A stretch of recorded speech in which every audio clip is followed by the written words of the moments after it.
Baik, selanjutnya di sini saya akan menjelaskan mengenai sensor selanjutnya, yaitu sensor analog.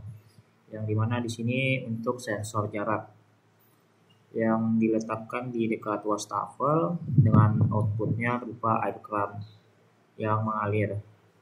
Jadi di sini pada sensor analognya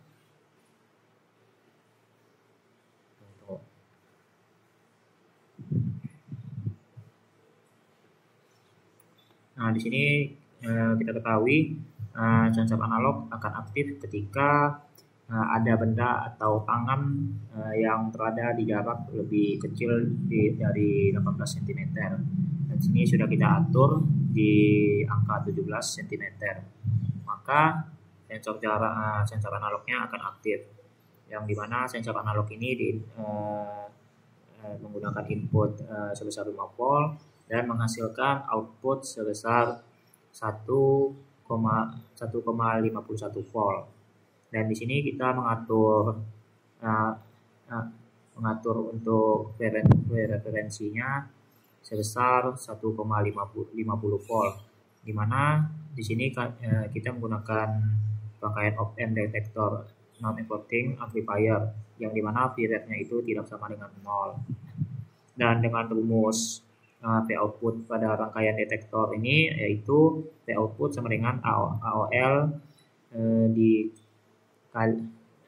dikali dalam kurung V input dikurang V saturasi. Di sini kita ketahui bahwa P inputnya pada kaki non-inverting amplifiernya sebesar 1,51 volt dan V referensinya 1,50 volt, yang dimana V inputnya itu lebih besar dibandingkan V saturasi, sehingga V outputnya itu positif.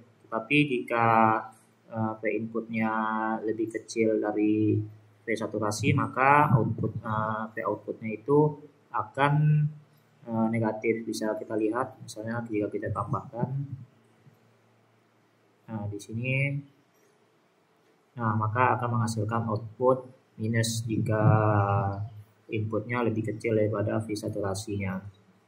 Baik, kita mulai dari awal tadi 17 cm pada jarak 17 cm. Nah, karena di sini ada P output, tunggu dulu, sepertinya ada delay, kita tutup dulu. Kita hidupkan lagi. Nah, di sini sudah terbaca bahwa P outputnya itu sebesar 11 volt. Tegangan output 11 volt ini, dari tegangan output 11 volt ini akan mengalir arus melalui R12, lalu ke kaki basis, lalu ke kaki emitter, dan langsung menuju ke ground. Dan di sini saya menggunakan transistor Faucet bias transistor, yang dimana Faucet bias transistor ini di sini bisa kita lihat ada sumber tegangan sebesar 5 volt akan mengalir arus dari sumber tegangan ini ke R15, lalu ke kaki basis, lalu ke kaki emitter, dan ke ground.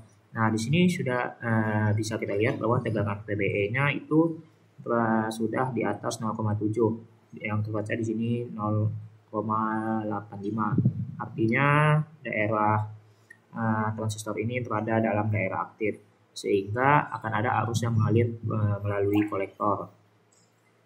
Sehingga akan ada arus dari tegangan 5 volt melewati R13, lalu menuju ke relay, dan menuju ke kolektor, lalu menuju ke emitter, dan ke ground. Nah, tadi karena ada arus yang mengalir melewati relay, maka akan menghasilkan medan magnet yang menarik switch yang tadi ada di kanan menuju ke kiri, sehingga rangkaian tersebut menjadi rangkaian tertutup. Nah, di sini akan ada arus yang mengalir melalui baterai 12 volt, lalu menuju ke node. Nah, di sini arus akan terbagi menjadi dua, bisa kita katakan bahwa ini I1 dan ini I2. Nah, pada bagian I1-nya arus akan mengalir ke motor yang membuat air pada keran menyala. Dan pada I2-nya arus akan mengalir melewati R14 sebesar 1 kilo ohm dan menuju ke LED, sehingga LED ini hidup sebagai tanda indikator sensor sudah merespon. Baik, sekian dari penjelasan saya terhadap sensor jarak. Terima kasih.